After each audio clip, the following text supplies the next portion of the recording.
جی جناب، welcome back. آپ دیکھ رہے ہیں آج پاکستان، اور اب آپ کی ملاقات کراتے ہیں ایک ایسی شخصیت سے who's by qualification his an engineer, لیکن ان کا کئی سالوں کا تجربہ رہا ہے.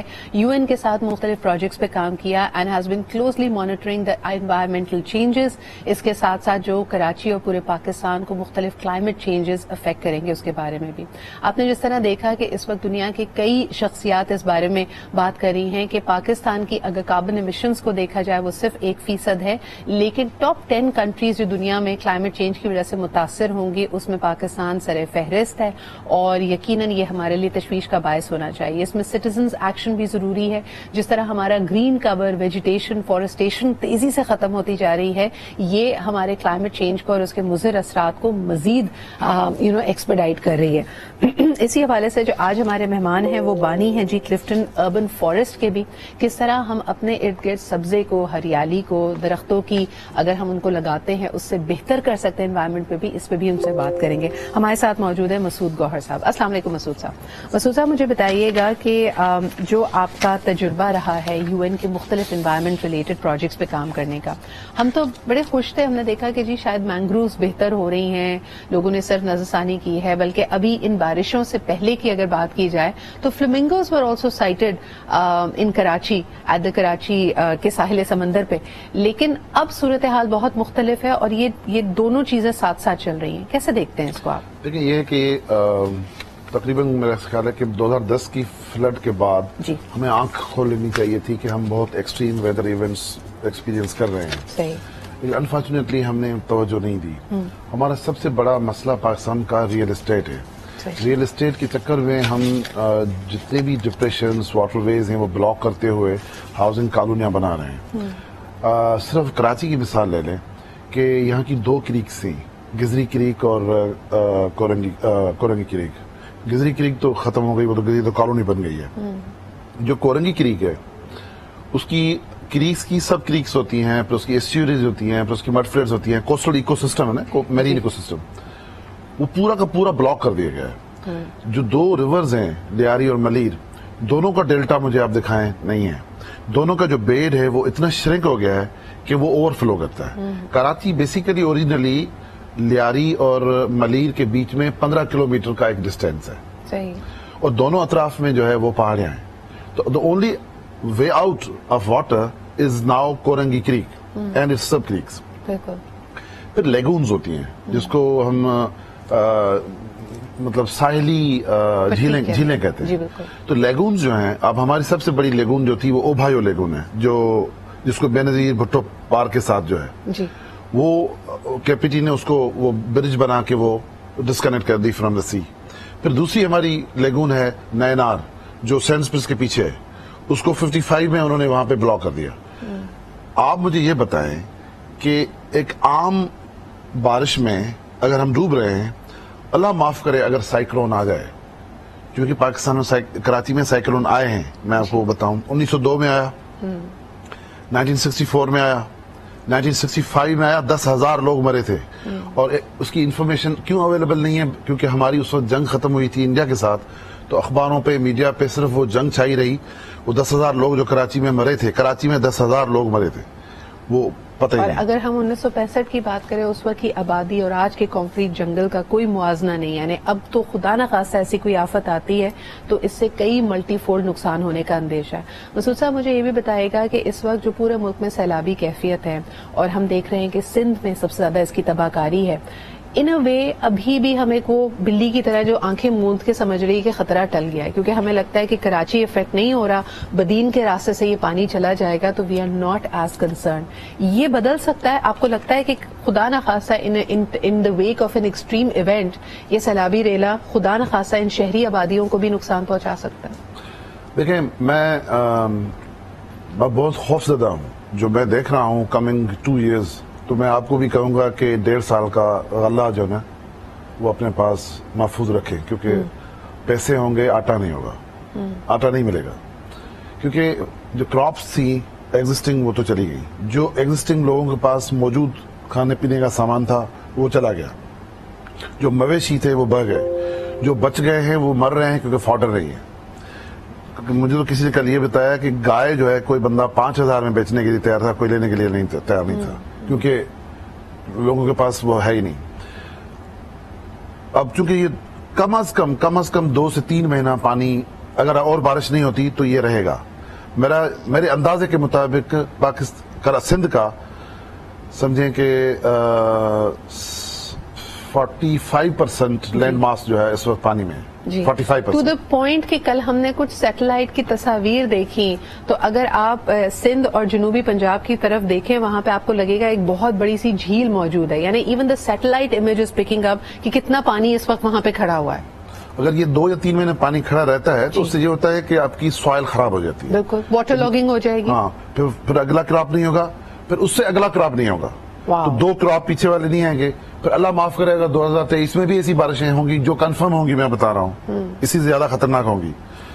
تو کیا ہوگا؟ اب میں آپ کو بتاؤں, دیکھیں انفارچونیٹلی کراچی کی ٹوٹل جو رین فال ہے وہ 175 ملی میٹر ہے. صحیح.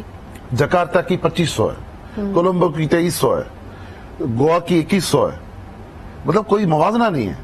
یہاں کیوں ڈوب رہے ہیں؟ ڈوب اس لیے نہیں رہے ہیں کہ بارش زیادہ ہے, تو اللہ کی طرف سے رحمت ہے, اتنا زیادہ پانی آ گیا ہے, یہ ریٹرن ہو سکتا ہے. سر مجھے بتائیں کہ ایک ٹویٹ ہم نے دیکھی تھی اور میں اکثر اس پہ بات کرتی ہوں, انہوں نے کہا جی بارش زیادہ ہو رہی ہے, اس کا گڈ گورننس سے افیکٹو گورننس سے کوئی تعلق نہیں ہے. آپ نے جو شروعات میں تمام باتیں کی, ہماری کراچی بلڈنگ اتھارٹی کو سندھ بلڈنگ اتھارٹی بنا دیا گیا, یعنی وہی والی بات کہ اگر آپ کے پاس ایبسولوٹ نالج, آپ کی انوائرمنٹل اینڈ اربن پلاننگ کی ایکسپرٹیز نہیں ہے, لیکن آپ ایک جنبش قلم سے ڈیسیجنز لے رہے ہیں, بڑے بڑے ملٹی پلیکسز یہاں پہ بن رہے ہیں, کوئی دیکھنے والا نہیں ہے. اگر آپ کے پاس 1000-2000 گز کا گھر تھا جس کے اندر شاید 20-25 لوگوں کا ایک خاندان رہتا تھا, آپ نے وہ بلڈرز کو بھیجا اور اس کے اوپر ایک 17-18 بلکہ 25 مالے کی بلڈنگ بنا دی گئی, جس کے اندر نہ بجلی ہے نہ گیس ہے, انوائرمنٹل ہیزرڈ الگ ہے, لیکن ان سب چیزوں کی اجازت دی جا رہی ہے. اس کو مسمار کریں تو ہم دیکھتے ہیں لوگ سراپا احتجاج ہیں, کیونکہ لوگوں نے اپنے خون پسینے کی کمائی دے کر یہ گھر خریدے ہوتے ہیں, ایک خواب دیکھا ہوتا ہے کہ ان کا اپنا گھر ہوگا, اپنا آشیانہ ہوگا.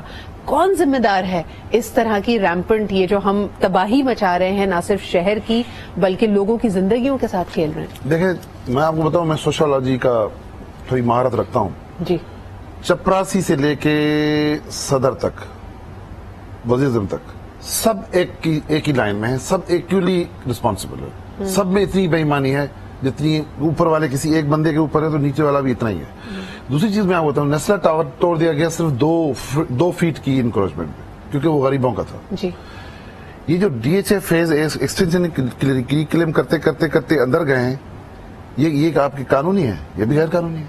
تو آپ کے 2 معیار آتا ہے نا, غریبوں کے لیے ایک معیار ہے, امیروں کے لیے دوسرا معیار ہے. ذرا اس کے بارے میں بھی بات کیجیے گا کہ ہم یہ حالیہ بارشوں سے پہلے جو دوسری خطرناک ہم بات کرتے تھے مسعود صاحب, وہ یہ ہوتی تھی کہ 100 لوگ پکنک کے غرض سے گئے ساحل سمندر پہ اور ڈوب گئے. یہ کیا فینومینا تھا؟ مجھے لگتا ہے کچھ ایکسپرٹس نے کہا and you can verify it کہ ہم نے جس طرح سمندر کو پیچھے دھکیلا ہے, جو ایک نیچرل گریڈینٹ ہوتا تھا کہ اگر آپ ساحل کی پٹی پہ سمندر کی گہرائی تک جائیں تو وہ آہستہ آہستہ گہرائی کی طرف جاتا تھا, لیکن آپ نے سمندر کو دھکیل کر اتنا پیچھے کر دیا ہے کہ جب سمندر میں لوگ اگر تھوڑی دیر بھی اپنے پیر گیلے کرنے کے غرض سے جاتے ہیں وہ اتنا ڈیپ ہے, پلس ہائی ٹائڈ سیزن ہے کہ they lose their lives. Is this true? نہیں, یہ اس طرح نہیں ہے, کیونکہ سپرا ٹائڈ کے زمانے میں جو سال میں 1 یا 2 دفعہ ہوتی ہے, اس پیریڈ میں اٹس ویری انپریڈکٹیبل ٹو جج کہ پانی کہاں کتنا زیادہ ہوگا. جیسے ابھی اگست میں تھا, ہمارے اپنے اربن فارسٹ کے بالکل ساتھ آ کے پانی لگا. تو ایک تو یہ چیز ہے. دوسری چیز یہ ہے کہ چونکہ لیاری اور ملیر ریور جب بہتی تھیں اور ڈیلٹا میں پانی پہنچتا تھا تو دے یوز ٹو برنگ سلٹ, اور سلٹ مڈ فلیٹس بناتی تھی. ایگزیکٹلی. اب وہ سلٹ آتی نہیں ہے. ہاں. تو سلٹ جب آتی نہیں ہے تو وہ بیڈنگ کمزور ہو گئی. بیڈنگ نہیں کرتی, وہ سلٹ جو ہے وہ بن جاتی ہے بجائے مڈ فلیٹ کے, وہ بن جاتی ہے آپ کی ریت, اس طرح کی ایک ریت بن جاتی ہے. اب دیکھیں نا, یہ جو کراچی پورٹ ٹرسٹ ہے, یہ جو ہمارا کیماڑی پورٹ ہے, اس میں اگر ڈریجنگ ریگولرلی نہ کریں تو جہاز ہی نہیں چل سکتے, کیونکہ اتنی آ گئی ہے. تو سلٹ کی کیا ہوتی ہے کہ یہ جب آتی ہے تو یہ بیک فلو جب پانی کرتا ہے لو ٹائڈ میں تو وہ پھسل کے لے جاتا ہے. بندہ اگر کھڑا ہے تو آپ کے نیچے سے نکل جائے گی, کیونکہ مڈ فلیٹس ہیں ہی نہیں, مینگروز نہیں ہے, تو پورا میرین ایکو سسٹم کراچی کا جو ہے خطرہ ہے. لیکن جو سب سے بڑا خطرہ میں ہائی لائٹ کرنا چاہتا ہوں وہ ہے زلزلے کا. We are on the fault line, 4 minor اور 1 میجر فالٹ لائن, الہ بند فالٹ. الہ بند فالٹ کی وجہ سے 9th سینچری میں زلزلہ آیا جس کی وجہ سے دیبل پورٹ ڈوبا. 1668 میں زلزلہ آیا جس کی وجہ سے اورنگا پورٹ ڈوبا. میں نے جا کے دیکھا ہے سمندر میں ایک بہت بڑا 11 کلومیٹر کا شہر سب مرج رہے پانی میں دیکھ کے آیا. اتنی بڑی بڑی بلڈنگ ہے. پھر جو ہے 1819 میں زلزلہ آیا جس کی وجہ سے سندری پورٹ ڈوبا. اس کی تصویر گوگل کر کے دیکھیں, انگریزوں نے لگائی ہوئی ہے. تو یہ آپ کی ہسٹری ہے جس کے بارے میں شاید بات نہیں. سارے یہ پورٹس جو ہے ایک ہی فالٹ لائنز کی وجہ سے ڈوبے ہیں اور کراچی اس فالٹ لائن کے اوپر ہے. اور آپ جو ہے لین ریکلیم کرتے کرتے اندر جا رہے ہو. مجھے آپ بتاؤ کہ کتنا, فار ایگزامپل آپ امار ٹاور پہ جائیں, آپ نے 300 میٹر گئے ہوں گے نا نیچے, سمندر تو ڈیپ ہے, اس سے بھی ڈیپ ہے. تو یہ جو ٹائیڈل پریشر ہے وہ کیا کرے گا, وہ آپ اوپر سے ہیں تو وہ نیچے سے ٹریگر کرے گا فالٹ لائن کو. تو آپ اب تو زلزلے کو انوائٹ کر رہے ہو. اور آپ اللہ معاف کرے, کراچی میں سونامی آئی تھی 1945 میں, 4000 لوگ مرے تھے مکران کوسٹ پہ. اس وقت کراچی کی پاپولیشن کتنی ہوگی, 5 لاکھ جی. تو کتنا پرسنٹیج ہو گیا, اگر 10% تو پھر بھی گیا آپ کا. لیکن اس وقت ہائی رائزز نہیں تھی جی. تو ایک زمانے میں اگر آپ انگریز کے قوانین کو اٹھا کے دیکھتے ہیں تو خصوصاً جو ساحل سمندر کے قریب بلڈنگز ہوتی تھیں, کہا جاتا تھا کہ there was an upper limit of 3 maximum 4 floors. آپ اس سے اوپر نہیں جا سکتے تھے ورنہ کہا جاتا ہے کہ پورا ایکو سسٹم برباد ہوگا. یہ صحیح بات ہے مسعود صاحب؟ دیکھیں ہماری یہ ابھی جس سے بھی بات کرو نا وہ دبئی کی بات کرتا ہے. دبئی کی ایکولوجی, دبئی کا کوسٹ لائن, ڈیزرٹ لینڈ. ہاں, اور نہیں اس کا جو کوسٹ لائن جو ہے وہاں مینگرووز نہیں ہے. It's a different coast line, وہاں کوئی فالٹ لائن نہیں ہے. It's a totally different thing. ہم تو ایک باقاعدہ الگ طرح کی جو ہے ایکولوجی ہماری کراچی کی. And it was the best beautiful city. جتنا پیسہ آپ پلاٹوں سے کما سکتے تھے اس سے 1000 گنا اب بھی آپ ٹورزم سے کما سکتے ہو. کہ آپ کھڑکی سے دیکھ رہے ہو کہ فلیمنگو اڑ کے جا رہا ہے. ابھی بھی آپ میرے فارسٹ میں آؤ, میں آپ کو دکھاؤں کہ مور ہین کر رہی ہے, نیسٹنگ کر رہی ہے. فلیمنگوز بھی جو ہے موجود تھے, چونکہ ہم نے جھیل ابھی توڑوا دی ہے کیونکہ پانی زیادہ آ گیا تھا شہر کے اندر. اب وہ ریسٹور ہو جائے گی. آپ دیکھیں گے یہ ساری جو ہیومن گریڈ ہے اور ریئل اسٹیٹ پورا. میں اگر مجھ سے پوچھا نا پاکستان سارا ابھی کیسے ڈوبا ہے, میں کہوں گا ریئل اسٹیٹ. کہاں ہے آپ کے اربن ویٹ لینڈز, کہاں ہیں اربن ویٹ لینڈز ہوتی ہیں, شہروں کے اندر ڈپریشنز ہوتی ہیں, جھیلیں ہوتی ہیں. اچھا, آپ کی توجہ ایک دفعہ پھر ویورز اس پہ دکھانا چاہیں گے کہ جتنے ایکسپرٹس ہمارے آ رہے ہیں, even the impact and development experts, کل بختیاری صاحبہ نے بھی یہی کہا, ڈاکٹر امجد ثاقب نے بھی یہی کہا کہ جس طرح بے ہنگم طریقے سے, there is no other way to describe it, جس بے ہنگم طریقے سے ہمارا شہر بڑھتے چلے جا رہے ہیں, دیہی علاقوں کو ہم شہری علاقے بنا رہے ہیں. بلوچستان سے آپ کے پاس خبریں آ رہی ہیں کہ جی پہاڑ کاٹ کر اس کو لیول کر کے وہاں پہ گھر بنانے کی باتیں کی جا رہی ہے. سمندر کو دھکیل کر پیچھے مینگروز کو ختم کر کے وہاں پہ آپ نے ہائی رائز بلڈنگز بنائی ہیں. That is what we have done to our own city and our own country. یہ بیڈ گورننس میں آتا ہے, اس کا تعلق ڈائریکٹلی کلائمیٹ چینج سے نہیں ہے. We have sort of invited the climate change. بہت بہت شکریہ مسعود صاحب فار ہائی لائٹنگ دس. میں آپ سے ریکویسٹ کروں گی کہ آپ ریگولرلی آئیں اور اس ایشو کو اٹھاتے رہیں, کیونکہ کئی دفعہ ہم جو باہر سے بڑی چمکتی ہوئی بلڈنگ ہوتی ہے نا اس کو دیکھ کے ہم بڑے امپریس ہو جاتے ہیں اور ہم کہتے ہیں ہمیں ڈریم ہاؤس ہے ہمارا, لیکن وہ ڈریم کتنے لوگوں کا نائٹ میئر بن سکتا ہے شاید ہمیں اس بات کا اندازہ نہیں ہے. Let's take a quick break and we'll be right back.